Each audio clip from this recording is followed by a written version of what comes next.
Hello everyone, general classes में आपका स्वागत है। आज हम पढ़ने वाले हैं मॉडल प्रश्न पत्र जो कि 2022-2023 सत्र के लिए है, यानी 2023 में जो पेपर होना है उसके लिए मॉडल प्रश्न पत्र है। ये पेपर है कक्षा 10 का, यूपी बोर्ड के द्वारा जारी किया गया है। विषय है हिंदी। इसके लिए आपको 3 घंटे 15 मिनट का समय मिलेगा। पूर्णांक रहेगा 70 नंबर का। 70 नंबर का ये पेपर होने वाला है। 15 मिनट आपको अलग से पढ़ने के लिए दिए जाएंगे। खंड आ और खंड बा में यह पेपर बटा हुआ होगा। खंड आ में सारे प्रश्न बहुविकल्पी होंगे, जिसका आपको एक का चयन कर कर अपने ओएमआर शीट पर काले या नीले पेन से सही विकल्प में गोले को पूर्ण रूप से काला कर देना है।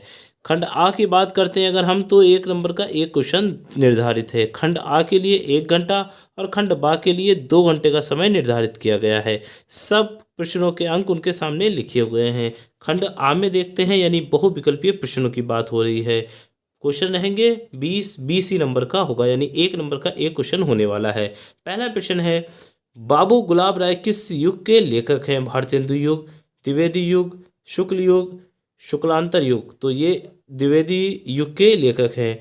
चिंतामणि किस विधा की रचना है? निबंध, कविता, नाटक, कहानी। तो ये निबंध इसका सही आंसर है। गबन किसकी रचना है? ये गबन जो है वो मुंशी प्रेमचंद जी की रचना है। अगला क्वेश्चन देखते हैं, प्रश्न नंबर 4, शुक्ल युग की समयावधि है। तो शुक्ल युग की अगर समयावधि की बात करें 1919 से 1938 तक। नीड़ का निर्माण फिर किस विधा की रचना है? यह आत्मकथा की। प्रिय प्रवास किस युग की रचना है? द्विवेदी युग, भारतेंदु युग, प्रगतिवादी युग या छायावादी युग। तो ये द्विवेदी युग की रचना है।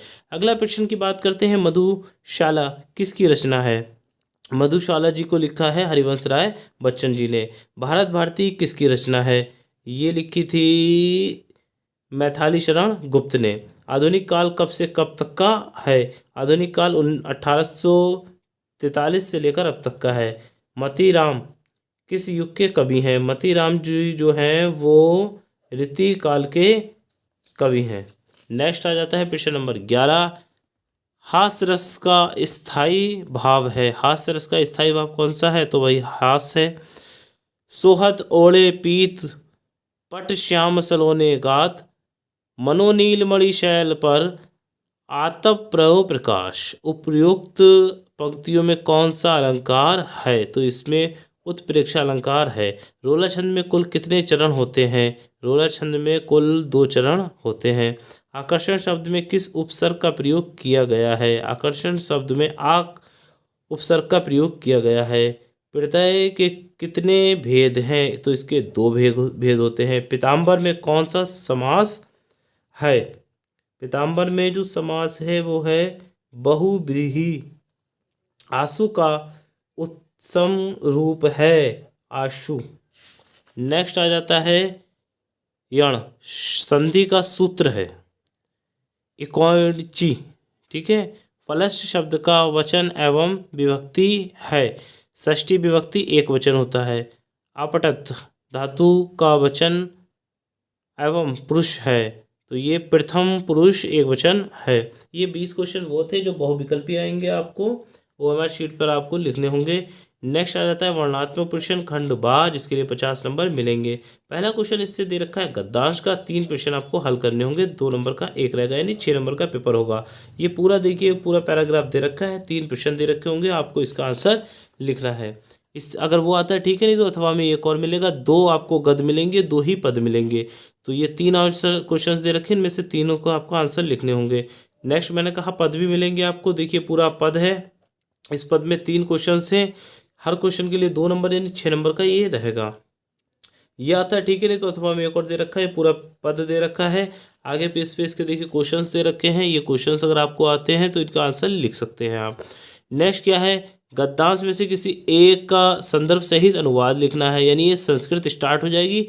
2 नंबर का संदर्भ, 3 नंबर का अनुवाद, यानी 5 नंबर का क्वेश्चन। ये पूरा पैराग्राफ है, ये आता है ठीक है, नहीं तो अथवा में दूसरा भी दे रखा है। इसका आप क्या करेंगे, पहले संदर्भ लिखेंगे फिर उसका अनुवाद करेंगे इस पूरे पैराग्राफ का। इसी प्रकार से पद की बात करते हैं हम। संस्कृत में भी एक गद और एक पद आएगा, तो ये पद दे रखे हैं 2, इनमें से कोई एक आपको करना होगा। 5 नंबर का ये क्वेश्चन रहेगा, एक संदर्भ और उसका हिंदी में अनुवाद।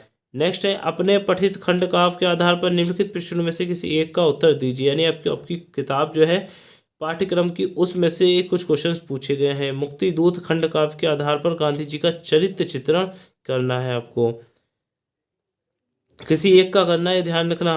3 नंबर का क्वेश्चन रहेगा। मुक्ति दूत खंड काव्य के चतुर्थ सर्ग का कथानक अपने शब्दों में लिखिए। इसी प्रकार से यह है ज्योति जवाहर खंड काव्य की कथा वस्तु संक्षेप में लिखिए। ज्योति जवाहर खंड काव्य के आधार पर जवाहरलाल नेहरू का चरित्र चित्रण कीजिए। फिर आ जाता है गा। हर खंड में से आपको एक एक करना है।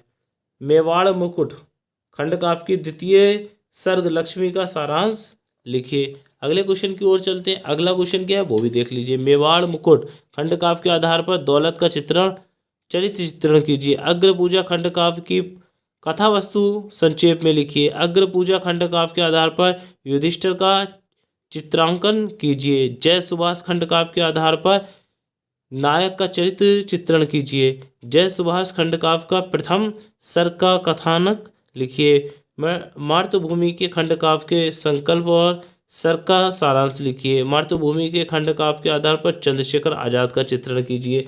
इसी प्रकार से कर्ण खंड काव्य के दूत सभा में द्रौपदी सर्ग का सारांश लिखिए। कर्ण खंड काव्य में आधार पर श्री कृष्ण जी का आपको क्या करना है, चरित्र चित्रण करना है। इसी प्रकार से अगला भी क्वेश्चन दे रखा है। कर्मवीर भारत खंड काव्य के आधार पर कैकेयी का चरित्र चित्रण कीजिए। कर्मवीर भारत के आधार पर आगमन की सर्ग की कथा वस्तु लिखिए। तुमुल खंड काव्य के आधार पर लक्ष्मण का चरित्र चित्रण कीजिए। तुमुल खंड काव्य के आधार पर राम मिलाप और सौमित्र का उपचार सर्ग की कथा संक्षेप में लिखिए। देखिए सीधे सीधे आपका जो खंड काव्य है जो आपके यहाँ पढ़ाया जा रहा है, यहाँ पर बहुत सारे खंड काव्य हैं। 8 खंड काव्य यहाँ पर दे रखे हैं। 8 में से जो आपकी किताब है कोई वो एक होगी। जो सा भी खंड काव्य आपको पढ़ाया गया हो उसमें आपको ये एक प्रश्न केवल करना है। ठीक, नेक्स्ट देखिए प्रश्न नंबर 6 जो है वो क्या है। दिए गए लेखकों में से किसी एक का जीवन परिचय देते हुए उनकी एक प्रमुख रचना का उल्लेख कीजिए। डॉक्टर राजेंद्र प्रसाद, जयशंकर प्रसाद, आचार्य रामचंद्र शुक्ल। ये 3 नंबर का उनका क्या रहेगा, जीवन परिचय। 2 नंबर का उनकी रचना रहेगी, यानी कुल 5 नंबर का क्वेश्चन होगा। दिए गए कवियों में से देखिए एक तो लेखक आता है, दूसरा क्या आता है, कवि आता है। तो कवि का भी आपको जीवन परिचय देते हुए उनकी प्रमुख रचनाओं का उल्लेख करना है। गोस्वामी तुलसीदास, सुमित्रानंद पंत, महाकवि सूरदास। ठीक है, इनको पढ़ लेना आएगा जरूरी है। अगला क्वेश्चन भी देखते हैं। अगला क्वेश्चन क्या है। नेक्स्ट क्वेश्चन है आपका, अपनी पाठ्य पुस्तक में से तटस्थ कोई एक श्लोक लिखिए जो एक इस प्रश्न पत्र में ना आया हो। देखिए इस प्रश्न पत्र में ऑलरेडी 2 श्लोक दे रखे हैं, आपको वो श्लोक छोड़कर जो भी श्लोक आपको याद हो जो आपकी किताब में हो वो आपको लिखना है। निम्नलिखित में से किन्हीं 2 प्रश्नों का उत्तर संस्कृत में दीजिए। ये कुछ प्रश्न हैं, इनका आपको क्या करना है, संस्कृत में उत्तर देना है। निम्नलिखित में से किसी एक विषय पर निबंध भी लिखना है आपको। पर्यावरण संरक्षण के उपाय, आतंकवाद कारण या एवं निवारण, जनसंख्या लाभ एवं हानि, नारी सशक्तिकरण। तो ये और ये चारों बहुत ही ज़्यादा इंपॉर्टेंट है। 9 नंबर में क्वेश्चन है, आपको एक लिखना है, 9 नंबर आपको मिल जाएंगे। ये जो पूरा पेपर मैंने बताया है ये क्लास 10th का है, हिंदी का पेपर है। ये क्लास 10th हिंदी का पेपर है जो यूपी बोर्ड के द्वारा जारी किया गया है और 2023 में के लिए मॉडल पेपर है।